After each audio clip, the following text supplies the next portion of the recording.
నివాసములు ఎంత రమ్యములు, యెహోవా మందిరావరణములను చూడవలెనని నా ప్రాణం ఎంతో ఆశపడుచున్నది. అది సొమ్మసిల్లుచున్నది. జీవము గల దేవుని దర్శించుటకు నా హృదయమును నా శరీరమును ఆనందముతో కేకలు వేయుచున్నవి. సైన్యములకు అధిపతి యెహోవా, నా రాజా, నా దేవా, నీ బలిపీఠమునందనే పిచ్చుకులకు నివాసము దొరికెను. పిల్లలు పెట్టుటకు వానకోవెలకు గూటి స్థలము దొరికెను. స్తోత్రం. 24వ కీర్తనలో మొదటి వచనము మనం ఒకసారి రిపీట్. మొదటి వచనం, సైన్యములకు అధిపతి యెహోవా, నీ నివాసములు ఎంత రమ్యములు, యెహోవా మందిరావరణములను చూడవలెనని నా ప్రాణం ఎంతో ఆశపడుచున్నది. దేవుని సన్నిధిలో మనకు ఒక నివాసం ఉంది, మనకు ఒక ఇల్లు ఉంది. అది వాడి ఇల్లు కావచ్చు, అది సొంత ఇల్లు కావచ్చు, అది ఒక నివాసం. అయితే భక్తుడు కోరహు కుమారుడు రాస్తున్నటువంటి కీర్తనది. ఆయన అంటున్నాడు, నీ నివాసములు ఎంత రమ్యములు. అవి ఎలా ఉన్నాయంట? రెండవ వచనంలో, యెహోవా నీ మందిరావరణములను చూడవలెనని. మొదటిదేమో నీ నివాసము, రెండవది నీ మందిరం. మొదటిదేమో నీ ఇల్లు, దేవుని ఇల్లుతో మాట్లాడుతున్నాడు. నీ నివాసము, నీ ఇల్లు ఎంత రమ్యములు. తర్వాత నీ మందిరావరణములు చూడవలెనని నా ప్రాణం ఎంతో ఆశ. దేవుని నివాసం వేరు, దేవుని మందిరము వేరు. ఇప్పుడు భక్తుడు ఏం మాట్లాడుతున్నాడంటే, నీ నివాసం చాలా బాగా ఉంటుంది, చాలా రమ్యంగా ఉంటుంది, అయినా సరే నేను నీ మందిరావరణం చూడవలనని ఆనందంతో నా హృదయము కేకలు వేయుచున్నది. దేవుని బిడ్డారా, దేవుని మందిర ఆవరణం చూడాలని, అనుభవించాలని కాదు, ఇంకా ఆరాధన చేయాలని, ప్రార్థన చేయాలని కాదు, జస్ట్ ఆయన ఆవరణంలో చూడాలని, ఆయన మందిరం చూడాలని ఈయన హృదయం అంట ఆనందంతో కేకలు వేస్తుంది. ఎప్పుడు కేకలు వేస్తారంటే రెండు పర్యాయాలు.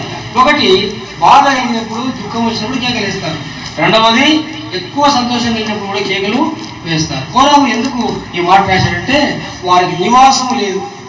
ఎందుకు నివాసం లేదంటే, వారి యొక్క ప్రాకారాలు, వారి ఇల్లు, వారి తండ్రులతో పాటు కాల్చివేయబడ్డాయి. ఎందుకు కాల్చివేయబడ్డాయి అంటే, వారు దేవునికి విరోధమైన పాపం చేయడం ద్వారా వారి తండ్రులను భూమి నిలబెడిచి ఏం చేసింది?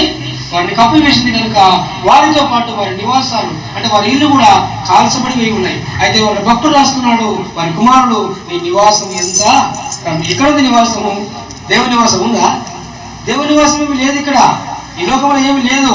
అయితే ఈయన ఆధ్యాత్మికంగా మాట్లాడుతున్నాడు, ఆత్మీయంగా మాట్లాడుతున్నాడు. నీ నివాసం అంటే పరలోకము.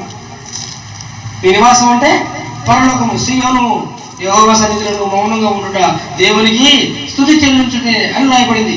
దావీదు మహారాజు రాస్తాడు. అని అర్థం ఏంటి? దేవుని మందిరం అంటే ఇక్కడ మందిరం ఉన్నాం కదా, ఇది దేవుని మందిరం. హల్లెలూయా.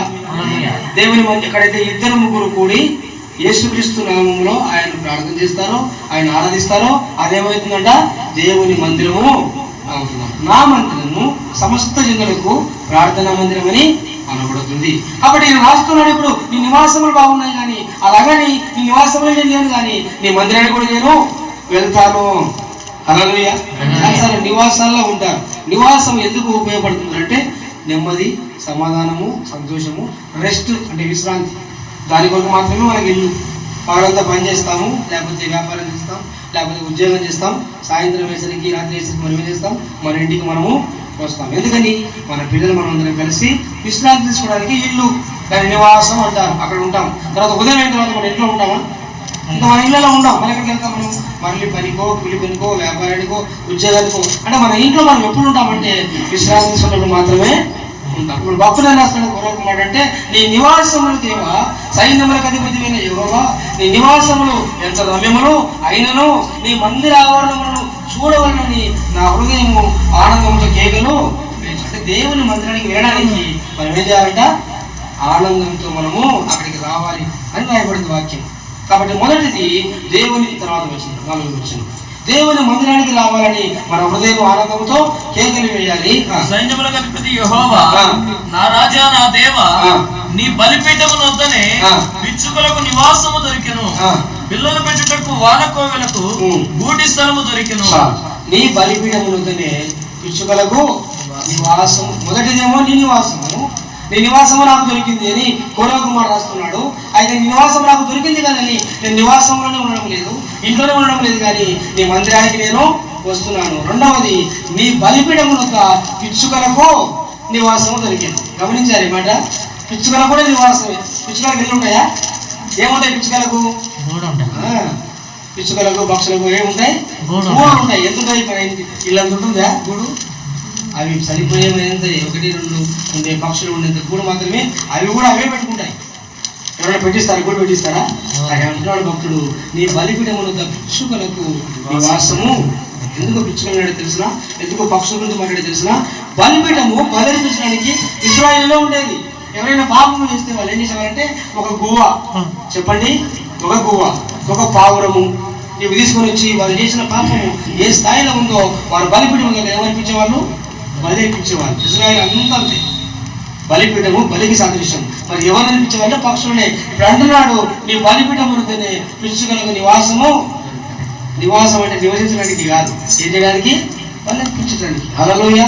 అది మర్మయుక్తమైన సత్యం. ఎందుకు బలి అర్పించబడడానికి ఉన్నాయంటే అవి చంపబడడానికి అక్కడ ఉన్నాయంట. నివాసం ఏర్పాటు చేసుకున్నాయి. ఎందుకు? బలిపీఠం దగ్గర తల ఉంచడానికి. ప్రభు అయిన యేసుక్రీస్తు ఈ లోకానికి ఎందుకు వచ్చాడంటే ఆయన బలి అర్పించడానికి మన మధ్యకు వచ్చాడు. ఆయన బలి అర్పించబడడానికి బలిపీఠం ఎక్కాడు. బలిపీఠం ఎక్కిన తర్వాత మన కొరకు ఏం చేయబడ్డాడు? బలి పశువుగా వధించబడ్డాడు. అప్పుడు మనకు సమాధానం వచ్చింది, అప్పుడు మనకు రక్షణ వచ్చింది, అప్పుడే మనకు శాంతి వచ్చింది. అందుకే యెహోవా నీ నివాసములు ఎంత రమ్యములు, అది పరలోక రాజ్యం గురించి మాట్లాడుతున్నాడు. ఈ లోకంలో నువ్వు ఎంతకాలం జీవించినా నీకు సంతోషం లేకపోతే, నీకు సమాధానం లేకపోతే, నీ జీవితం నా జీవితము అది ప్రయోజనకరమైనది కాదు. ఆస్తులు ఎన్ని ఉన్నా, ఐశ్వర్యాలు ఉన్నా, సమాధానం లేకపోతే. రెండవ విషయం మాట కదా, ఆ పాట పాడుకొని మనం మన దగ్గర సమయం ఏంటి? ఓకే, కళ్ళు మూసుకుందాం. ఈ సమయంలో 2 మాటలు తీసుకుని మాట్లాడినాడు. మొదటి మాట ఏంటో తెలుసా? ప్రభువా యెహోవా నీ నివాసములు ఎంత రమ్యము. నువ్వు మాకు ఇచ్చిన నివాసంలో మేము సమాధానంతో, సంతోషంతో, నెమ్మదితో, సమాధానంతో మేము బ్రతుకుతాం. అంత మాత్రమే కాదు, నీ మందిర ఆవరణములను క్రమము తప్పకుండా చూడాలని నా హృదయం కలిగిస్తుంది. రెండవది, నీ బలిపీఠముననే పిచ్చుకలకు నివాసం దొరికెను. పిచ్చుకలకు నివాసం అంటే అవి నిష్కరించడానికి కాదు, నీ బలి అర్పించడానికి. అలాగే యేసుక్రీస్తు వారు కూడా నీ కొరకు నా కొరకు లోకానికి వచ్చి బలిపీఠం మీద ఆయన వధించమన్నాడు. అందుకనే ఆయన బలిపీఠం దగ్గర మనం ఏం చేస్తున్నాం? ఆయన ఆరాధన చేస్తున్నాం. ఐశ్వర్యం కొదువేమీ లేదు,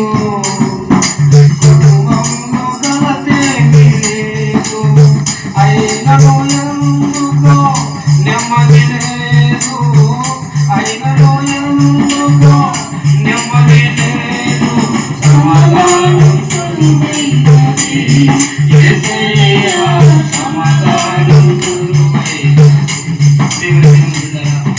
ఈ ఉదయకాల సమయంలో నీ కుటుంబంలో తినడానికి తింటూ ఉన్నా, కట్టుకోవడానికి బట్టలు ఉన్నా, అన్ని అవసరాలు తింటూ ఉన్నా, సమాధానం లేదా, నెమ్మది లేదా, దేవుని బలిపీఠం దగ్గరికి నువ్వు రావాలా. మనమందరం దేవుని బలిపీఠం దగ్గర నివాసం ఏర్పాటు చేసుకోవాలి. దేవుని బలిపీఠము బలికి మాత్రమే కాదు, అది ప్రార్థనకు సాదృశ్యం. నీ ప్రార్థన ద్వారా నీ కుటుంబంలో సమాధానాన్ని నువ్వు తీసుకోవాలా. నీ ప్రార్థన బలిపీఠం ద్వారా నీ కుటుంబంలో సంతోషాన్ని నువ్వు తీసుకోవాలి. అది 2 మార్గాలు. ఒకటి, దేవుని సన్నిధికి రావడం ద్వారా. రెండవది, ఆయన బలిపీఠం దగ్గర ఆయన బలాలు చేయవేయడం ద్వారా. ఎందుకు? ఆయన నీ కొరకు నా కొరకు బలిపీఠం మీద బలి పశువుగా వధించబడ్డాడు. ఆయన నీ కొరకు నా కొరకు కలవరి శిలువలో రక్తము కార్చున్నాడు. ఆయన రక్త మాంసములను మనం చేయవేయడం ద్వారా, ఆయన బలలో మనం చేయవేయడం ద్వారా దేవుడు ఈ నూతన సంవత్సరంలో మనకు ఆయన సమాధానాన్ని అనుగ్రహిస్తాడు, ఆయన శాంతిని అనుగ్రహిస్తాడు. కనుక బాధలు చేయబోయే మనము దేవుని సన్నిధిలో మన హృదయాలు స్వపరీక్ష చేసుకుందాం, మోకరిద్దాం. రక్షింపబడి బాప్తిసం తీసుకున్న బిడ్డలందరం మనమందరం కూడా దేవుని సన్నిధిలో మోకరించి ప్రభు బల కొరకై మనం ముందుకు సాగుదాం. చెప్పబడినటువంటి మాట కొరకై, ప్రభు యొక్క బల కొరకై దేవుని విజయ్ ప్రార్థన చేస్తాం. ప్రార్థన. దయగల తండ్రి, ప్రేమ నమ్మదగిన దేవ, యేసుక్రీస్తు ప్రభువానికి వందనాలు, స్తోత్రాలయ, కృతజ్ఞతాస్తుతులు చెల్లిస్తున్నాను తండ్రి. మీ శరీరము, నీ రక్తము మా మధ్యలో ఉన్నాయి ప్రభువానైనా మీరు దీవించి